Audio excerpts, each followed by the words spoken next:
Vaksin Nusantara ialah vaksin yang diteliti dan dikembangkan bersama oleh Kementerian Kesehatan, RSUP Dr. Karyadi Semarang, Universitas Diponegoro, dan Aivita Biomedical asal Amerika Serikat. Vaksin Nusantara diklaim lebih aman karena berasal dari subjek vaksin sendiri. Ya, begitu saya waktu itu dapat amanah untuk mencari vaksin yang bisa untuk komorbid kan berbagai macam, termasuk autoimun dan sebagainya.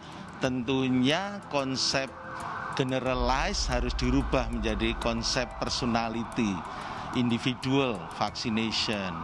Intinya adalah dari setiap kita punya dendritic cell.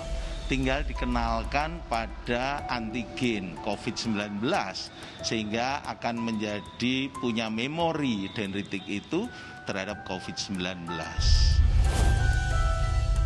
Pada dasarnya, proses pembuatan vaksin Nusantara dimulai dari pengambilan sampel darah pasien. Darah tersebut akan dibawa ke laboratorium untuk dipisahkan antara sel darah putih dengan sel dendritik. Sel ini mampu mengenali virus penyebab COVID-19 SARS-CoV-2. Setelah sel berhasil dikenalkan dengan virus corona, maka sel dendritik akan kembali diambil untuk disuntikkan ke dalam tubuh pasien yang sama dalam bentuk vaksin. Durasi pembuatan vaksin ini mencapai 7 hari. Namun, sejumlah epidemiolog mempertanyakan efektivitas dan bukti ilmiah dari vaksin Nusantara. Ya, jadi ini masih fase yang sangat eksperimental dan sangat dini. Ya, kalau kita mengambil darah, kemudian kita ekstraksi ya, itu semuanya harus sterilitas tinggi.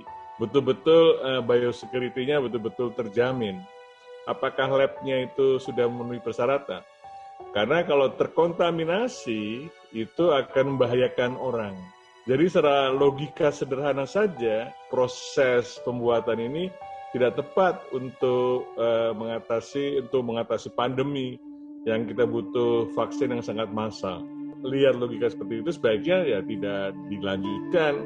Karena begini, dalam riset itu ya, tahap pertama dari riset itu adalah ada di namanya komite etik, ada yang namanya tahapan etika. Apakah riset ini layak tidak dilakukan? Saya kira harus dikaji ulang ya aspek itunya, karena kompleks teknologinya, kemudian mahal. Jadi untuk pendekatan yang sifatnya public health yang nggak masuk dalam uji rancangnya itu sudah nggak akan lolos gitu ya. Itulah sebabnya kenapa negara maju nggak milih ini. Yang saya sangat juga khawatir prihatin itu overclaim.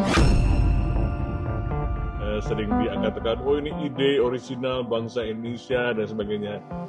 Ini kan sebenarnya bukan penelitiannya dari asli Indonesia. Jadi ada suatu perusahaan yang dari Amerika, dia membawa ide ini ke Indonesia. Jadi yang melakukan sebenarnya sebagian besar yang bertanggung jawab adalah bukan peneliti Indonesia. Kita hanya jadi tempat aja. Ini yang berbahaya ya. Dan kalau satu kegiatan riset belum apa-apa, tidak memiliki basis data ilmiah yang kuat, sudah overclaim, kalau di sini ujian itu udah nggak lulus. Kenapa kita tidak fokus pada vaksin yang sudah ada? Kita punya vaksin yang Sinovac, ya kan? Ini kan problemnya kita vaksin itu hanya bisa bermanfaat kalau disuntikkan ke orang yang memang membutuhkan. Ya, jadi kita lagi fokus ke sana, jangan terdistraksi oleh informasi atau yang kemudian menjanjikan sesuatu yang sebenarnya juga tidak menjanjikan apa-apa untuk mengatasi pandemi ini.